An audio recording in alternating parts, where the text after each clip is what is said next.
Mesdames, Messieurs, je m'adresse à vous à partir du village de Lemden, petite localité du désert mauritanien, cette terre des hommes si chère à Saint-Exupéry. La magie des nouvelles technologies me permet de m'adresser à vous alors que vous êtes réunis dans les locaux de l'Assemblée nationale française, fière héritière de la Constituante de 1789. Je m'adresse à vous, parlementaires, à vous, journalistes de la presse française, à vous, universitaires, à vous, intellectuels, à vous, militants des droits de l'homme, qui nous avez accompagnés dans notre combat contre l'esclavage, dans la recherche de la solution au douloureux problème du passif humanitaire, à vous, citoyens français, Mauritaniens résidant en France, ou les deux à la fois. Je m'adresse à vous en ma qualité de président de la République islamique de Mauritanie, élu le 25 mars 2007 de façon libre et transparente par près de 53% de mes concitoyens et renversé le 6 août 2008 par mon chef d'état-major particulier.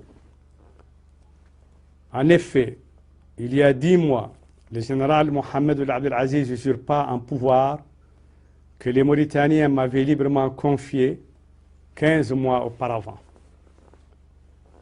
J'avais alors fait le serment devant Dieu, devant les Mauritaniens et devant nos partenaires, dont la France, de défendre la Constitution et de veiller au bon fonctionnement de nos institutions. Ce serment, je fais tout mon possible et je suis résolu de continuer à le faire pour ne pas le trahir. La France, votre pays, a très vite exprimé sa condamnation ferme du coup d'État et s'est employé à faire adopter sa position au sein de l'Union européenne qu'elle présidait. Elle a pris cette position en même temps que d'autres grandes nations démocratiques et bien des institutions et organisations internationales. L'Union africaine et les États-Unis d'Amérique sont même allés plus loin.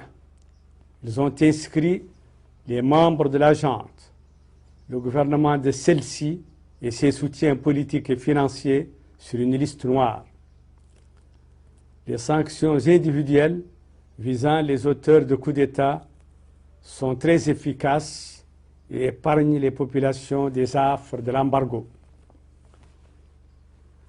Le général Mohamed Ould Abdelaziz s'emploie activement à légitimer sa forfaiture. Pour ce faire, il a décidé d'enlever l'uniforme et de se faire élire comme président de la République. Il organise des élections de façon unilatérale avec le moins de concurrents possible. Il a même choisi ses concurrents auxquels il assure support logistique et vers lesquels il oriente des électeurs. L'histoire d'élections truquées est bien riche de procédés plus ou moins ingénieux, mais c'est probablement la première fois qu'un candidat choisit ses concurrents et qu'il s'organise pour leur assurer un minimum d'électeurs.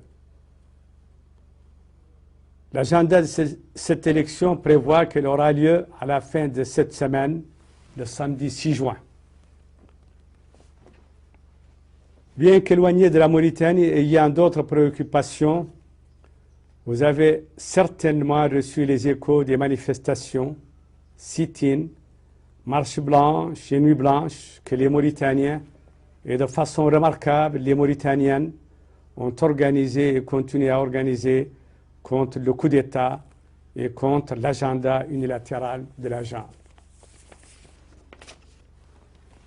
Des femmes ont été battues, des parlementaires vêtus de leurs écharpes d'élus ont été maltraités et certains d'entre eux ont été passés à tabac par les forces de l'ordre. Le Premier ministre M. Yahya Ould Ahmed Waqf et plusieurs de ses collaborateurs sont en prison. Le pays est bloqué depuis 10 mois, livré à des règlements de compte de toutes sortes et à l'appétit de clans et de factions qui s'empressent de le piller avec méthode et un savoir-faire consommé. Tout cela, pourquoi? Tout cela parce qu'un officier de l'armée a estimé que le président de la République, son supérieur hiérarchique, ne devait pas le limoger et qu'il menait une politique qui ne lui convenait pas. Mesdames et messieurs, les partenaires de la Mauritanie, organisés en groupe international de contact, sont de nouveau au chevet de notre pays. Je les en remercie bien vivement. Mais j'ai dit à mes compatriotes que la solution ne pourrait venir que du dialogue entre Mauritaniens. J'ai été élu pour 5 ans. Mon mandat court donc jusqu'en 2012. Mais j'ai dit à mes compatriotes, y compris à ceux qui se sont fourvoyés dans le soutien de l'anticonstitutionnalité, de se mettre autour d'une table et de débattre de leurs problèmes. Je m'engage à appliquer la solution qu'ils auront dégagée à condition qu'elle ne viole pas la Constitution. Mesdames, Messieurs, le putsch du général Mohamed Ould Abdel Aziz a ouvert la voie à bien d'autres sur le continent africain. Mais ce putsch n'est pas encore complètement consommé.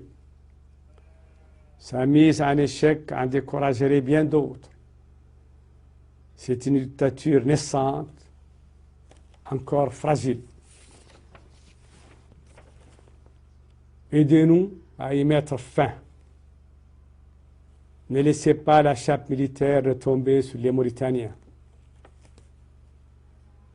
Vive la Mauritanie, vive la démocratie et le respect du choix du peuple.